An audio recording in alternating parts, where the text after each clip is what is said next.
हाँ, ईरान ने एक बार फिर पूरी दुनिया को चुनौती दे दी है। स्ट्रेट ऑफ हॉर्मुज को पहले ही ठप कर रखा है। अब धमकी दी है कि अगर अमेरिका इजराइल के हमले बढ़े तो बब अल मंदेब स्ट्रेट रेड सी का गेटवे यानी कि उसको भी निशाना बनाया जा सकता है। हूती आतंकियों के जरिए रेड सी रूट को ब्लॉक करने की तैयारी। ये कोई साधारण धमकी नहीं है, ये ग्लोबल सप्लाई चेन की पूरी तरह तबाह करने की साजिश है। हॉर्मुज से दुनिया का 20% तेल गुजरता है। अब बब अल मंदेब बंद हुआ तो स्वेज कैनाल रूट ठप, यूरोप एशिया की सप्लाई चेन चरमरा जाएगी। तेल की कीमतें 140 से $150 प्रति बैरल तक पहुंच सकती है। फर्टिलाइजर, दवाइयां, खाद्य पदार्थ सब महंगे हो जाएंगे। आम आदमी की जेब पर बोझ बढ़ेगा। लेकिन ईरान को क्या, वो तो आतंक फैलाने में माहिर है। ये वही ईरान है जो फरवरी 2026 से अमेरिका इजराइल के साथ युद्ध में है। हॉर्मुज में जहाजों पर ड्रोन मिसाइल अटैक, माइनस बिछाए, ट्रैफिक रोक दिया। अब आईआरजीसी और हूती मिलकर नया मोर्चा खोलने की धमकी दे रहे हैं। ईरानी अधिकारी साफ कह रहे हैं अगर हमले बढ़े तो दूसरे जलडमरू मध्य पर भी अस्थिर कर देंगे। ट्रंप ने सख्त अल्टीमेटम दिया, हॉर्मुज खोलो नहीं तो पावर प्लांट डे और ब्रिज डे होगा, और डेडलाइन भी दे दी गई है। लेकिन ईरान झुकने को तैयार नहीं है, उल्टा मुआवजे की शर्त रख रहा है। अब सवाल यह है कि ईरान का ये जिद्दी रवैया क्यों आखिर? क्योंकि वो जानता है कि इजराइल और अमेरिका उसके परमाणु कार्यक्रम, आतंक फैलाने वाले प्रॉक्सी यानी हूती हिजबुल्लाह और क्षेत्रीय वर्चस्व को चुनौती दे रहे हैं। ईरान दुनिया को ब्लैकमेल कर रहा है, तेल की सप्लाई रोककर, ग्लोबल अर्थव्यवस्था को नुकसान पहुंचाकर। यह आतंकवाद का नया रूप है। इजराइल तो हमेशा से आतंक के खिलाफ लड़ रहा है। वो न सिर्फ अपनी सुरक्षा करता है बल्कि पूरी दुनिया की सुरक्षा भी करता है। ईरान जैसे रिजीम जो death to America, death to Israel का नारा लगाते, उन्हें जवाब मिलना चाहिए। अगर ईरान को रोका नहीं गया तो कल कोई और चेक पॉइंट ब्लॉक हो जाएगा। आज हॉर्मुज, कल बब अल मंदेब, परसों और कुछ। ये रेसिस्टेंस फ्रंट का खतरनाक खेल है जो पूरी सभ्य दुनिया को निशाना बना रहा है। ट्रंप का रुख साफ है, कोई समझौता नहीं, सिर्फ सख्ती। इजराइल के साथ मिलकर आतंकी जड़ों को खत्म करने का समय अब आ गया है। आज हम इसी मुद्दे पर चर्चा करेंगे। ईरान की धमकी को कौन सपोर्ट करता है? क्या दुनिया चुपचाप तेल संकट झेलेगी या फिर मजबूत जवाब देगी? ईरान की ग्लोबल ब्लैकमेलिंग, इजराइल और अमेरिका का सख्त जवाब। लेकिन इन सब के बीच एक सवाल जो सबके मन में अभी भी है कि आखिरकार इस युद्ध से किसको क्या हासिल होने वाला है? ये युद्ध कहां जाकर के थमेगा? आप खुद सोचिए कि इस युद्ध को 1 महीने से ज्यादा का अब समय होने वाला है, लेकिन तीनों में से कोई भी मानने को तैयार नहीं है। इसी बीच सीज फायर से लेकर के न जाने तमाम तरह के शर्तें और वादे किए जा रहे हैं। लेकिन सवाल आज भी वही खड़ा है, जब ये युद्ध शुरू हुआ था तब भी वही सवाल था कि आखिरकार ये युद्ध कहां जाकर के थमेगा।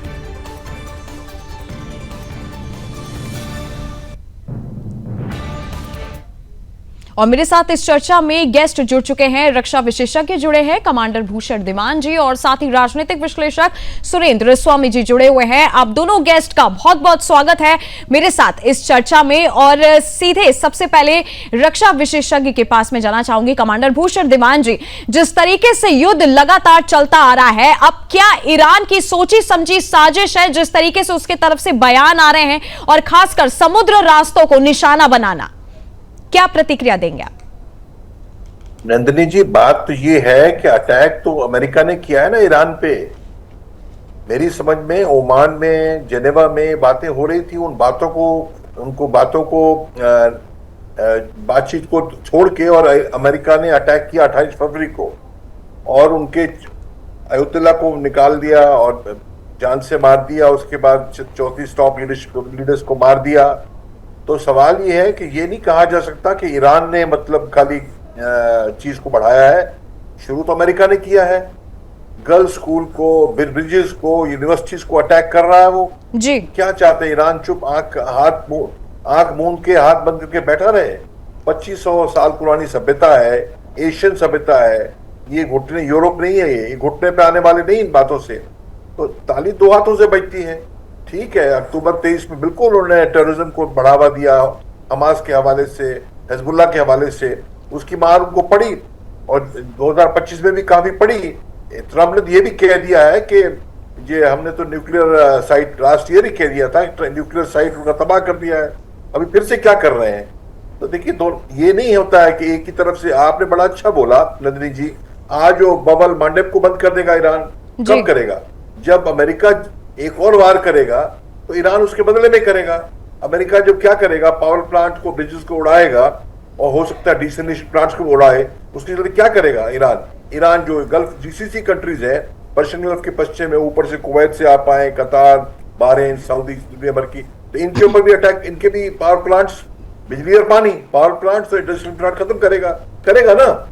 और दूसरी बात यह है कि अमेरिका तो कह रहा है कि ये उसके तो हवाई जहाज भी गिरे वहां पे, हर चीज झूठ साबित हो रही है अमेरिका की कि आप एयर स्पेस में हमारी पूरी सुपीरियरिटी है। क्या सुपीरियरिटी है? और आप हॉर्मुज की बात कर रहे हैं, और अभी 11,000 मरीन वहां घूम रहे हैं, क्या आरती करने आए हैं? वो तो करेगा। तो ये अबू मूसा पे और उस पे तैयारी कर रहा है, अबू मूसा पे और बिग लिटिल तुम और बिग तुम पे अटैक करने को। जब वो करेगा तो खतरा तो ये भी है, ईरान जो है वो अपनी फौजें, ग्राउंड फौजें उतार दे सऊदी वगैरह में, यूएई में। तो बात कौन बढ़ा रहा है? दोनों तरफ देखना पड़ता है ना। टेररिज्म का जवाब टेररिज्म नहीं होता है। जब बात हो रही थी, और क्या आप कहते हैं कि न्यूक्लियर ना बना ईरान? अरे इजराइल के पास तो ऑलरेडी न्यूक्लियर वेपन्स हैं, वो भी एनपीटी का सदस्य नहीं है। तो आप क्या कहते हैं? आप कौन है बताने वाले कि कौन रजीम बनेगा, कौन नहीं बनेगा? निरंकुश काम नहीं हो सकता है। आप पावरफुल होंगे, पावरफुल तो नजर आ रहा है आपका, वियतनाम में नजर आया, अफगानिस्तान में नजर आया, ईरान में भी नजर आएगा, तो ये आ ही रहा है। और ठीक जी, बिल्कुल। एक बार मैं इसका जवाब, राजनीतिक विश्लेषक भी मेरे साथ है, सुरेंद्र स्वामी जी, उनसे भी लेना चाहती हूँ। सुरेंद्र जी, ईरान की एक तरीके से ग्लोबल ब्लैकमेलिंग मानी जा रही है, हॉर्मुज की चर्चा हो ही रही थी और अब रेड सी को लेकर के भी धमकी आ रही है, क्या नजरिया रखते हैं आप? नहीं, ये तो युद्ध बढ़ना ही है ना। देखिए, ये युद्ध बढ़ना है। मेरा ये मानना है कि ईरान अमेरिका से लड़ नहीं सकता है, क्योंकि उसकी वहां तक पहुंच नहीं है, उसकी बाउंड्रीज नहीं है, डिस्टेंस बहुत है। तो वो क्या करेगा? अमेरिका के हमलों का जवाब ईरान के पास क्या है? एक इजराइल पे हमला करेगा, एक गल्फ कंट्रीज पे हमला करेगा, वो हॉर्मुज को रोकेगा, वो दूसरे समुद्री रास्तों को रोकेगा, रोकने की धमकी देगा, और तो कुछ कर नहीं सकता है। उसके पास इससे ज्यादा कुछ है नहीं। उसकी हैसियत, पावर कितनी कम हो गई है, ये तो जो अमेरिका ने अपना पायलट रेस्क्यू किया है उसी से आप समझ लीजिए कि ईरान के अंदर घुस के और जमीन पे गिरे हुए एक सैनिक को बचा के ले गए। तो कहाँ है ईरान के पास एयर डिफेंस सिस्टम और एयरफोर्स की ताकत? तो ये क्या होता है कि धीरे धीरे धीरे धीरे वो ऐसे ही करता रहेगा, धीरे धीरे लड़ाई बढ़ती रहेगी। और अमेरिका ने अब फिर एक 24 घंटे की और मोहलत दे दी है, क्योंकि अमेरिका दुनिया को दिखाना चाहता है कि भाई मैं तो तैयार हूं, ये खोल नहीं रहा हॉर्मुज। और अभी अगर नेगोशिएशंस आगे होने हैं तो मेरा ये असेसमेंट है कि अगर ईरान हॉर्मुज खोलने पर एग्री हो जाता है तो बाकी चीजों पर बाद में बातें हो सकती हैं, जो नेगोशिएशंस होंगी। दूसरा एस्पेक्ट ये होता है कि जब भी दो देश लड़ रहे होते हैं तो उनको नेगोशिएशन टेबल पर जब भी आना है तो सब अपनी अपनी स्ट्रेंथ के साथ आना चाहते हैं। अगर ईरान अभी ये सब धमकियां नहीं देगा, ये सब नहीं मतलब अपना एक रूप दिखाएगा कि हम लड़ने के लिए तैयार हैं, हम ये कर देंगे, वो कर देंगे, तो फिर वो जब टेबल पे आएगा नेगोशिएशन की तो उसकी स्ट्रेंथ कम होगी, तो वो बार्गेन नहीं कर पाएगा। तो ये सब उसका हिस्सा होता है। लेकिन आप ये मान के चलिए कि आने वाले 15 दिन में हॉर्मुज खुलेगा, हॉर्मुज खोलना पड़ेगा, और अगर ये नहीं एग्री करता है तो लड़ाई जो है बहुत भीषण होने वाली है। और मेरा तो अपना असेसमेंट ये है कि Gulf is going to be tough. Gulf में तो जितने लोग वहां से निकलना चाहते हैं निकल लें, गल्फ अब आग की लपटों में जाने वाला है। और कोई मतलब बड़ी बात नहीं होगी इसमें कि जो यूरोपियन देश हैं, जो नाटो के देश हैं, वो भी हॉर्मुज को खोलने के लिए इसमें शामिल होने के लिए आगे आएंगे, और ये वार का जो एरिया है वो एक्सपेंड होने वाला है। क्योंकि ईरान से कोई भी ये उम्मीद करे इन देशों से कि भाई ये कोई रीजनेबल बात करेंगे, कोई सेंसिबल बात करेंगे, तो वो तो इनको करनी नहीं है। रीजनेबल और सेंसिबल बात इनको करनी नहीं है। जी और हर देश का देखिए, हर देश में क्या होता है ना एक जंगल में भी एक राजा शेर होता ही है ना। तो अब आप कहेंगे भाई वो शेर है कि आप भी आके लड़ लीजिए, आप भी शेर बन जाइए। तो अमेरिका है और वो जो कर रहा है वो। जी बिल्कुल। भूषण दीवान जी, जिस तरीके से हम ट्रंप को भी देख रहे हैं, ट्रंप की तरफ से लगातार जो सख्त चेतावनी दी जा रही है कि मंगलवार को जो है पावर प्लांट डे होगा और अगर ये हो गया तो ईरान को रोना पड़ेगा। चोक पॉइंट्स को जिस तरीके से निशाना बनाया जा रहा है ईरान की तरफ से, क्या इकोनॉमिक वॉरफेयर की तरह से हम देख सकते हैं इस चीज को कि युद्ध को और ज्यादा बढ़ाने के नजरिए से ये सारी चीजें की जा रही हैं? बेशक नंदिनी जी, यही हो रहा है, यही हो रहा है। और क्या है कि मैं फिर से कह रहा हूं, ताली दो हाथ से बजती है। अरे भाई मिस्टर ट्रंप, 1 महीना पहले आप आए थे 28 फरवरी को, उसके पहले तो हॉर्मुज़ खुला ही हुआ था ना, दुनिया को सख्ते में डाल दिया। इंडिया का जीडीपी 0.5% 1% डाउन होगा। अभी तो तकलीफ पूरी आई नहीं है। ये जो मर्चेंट शिप्स निकलती है, ऑयल टैंकर निकलते हैं, VLCC very large crude carrier, वो तो साइकिल होती है ना, साइकिल उसकी स्पीड पे जाते हैं, वो पूरे पहुंचे भी नहीं है। हमारे पास 2 महीने का तेल और है। तो दुनिया का पूरा इकोनॉमी जो है खतरे में, सक्से में कौन डाल रहा है? और दूसरी बात यह है, जो अभी तक किया है अमेरिका ने, इजराइल ने, वो तो ठीक है। उनके मन में क्या है? ईरान ने कहा है कि जियोनिस्ट को जीने का हक नहीं। अमेरिका ने भी कहा है, आपको अभी गालियां दी हैं, आपके स्क्रीन पे आ रहा था, गालियां दी ट्रंप ने। ये कोई तरीका नहीं होता है, ये कोई तरीका नहीं। अगला आदमी कोई बेवकूफ है, गालियां भी दे दो, कनपटी बंदूक रख दो, अब ट्यूसडे तक ये कर देंगे, वो कर देंगे। ये कौन है? ये मैच्योरिटी है। अब नेटो को गालियां दे रहे हैं, तो कौन बढ़ावा चीज को गलत तरीके से, निरंकुश तरीके से, गैर जिम्मेदाराना तरीके से कौन बढ़ा रहा है? अमेरिका बढ़ा रहा है।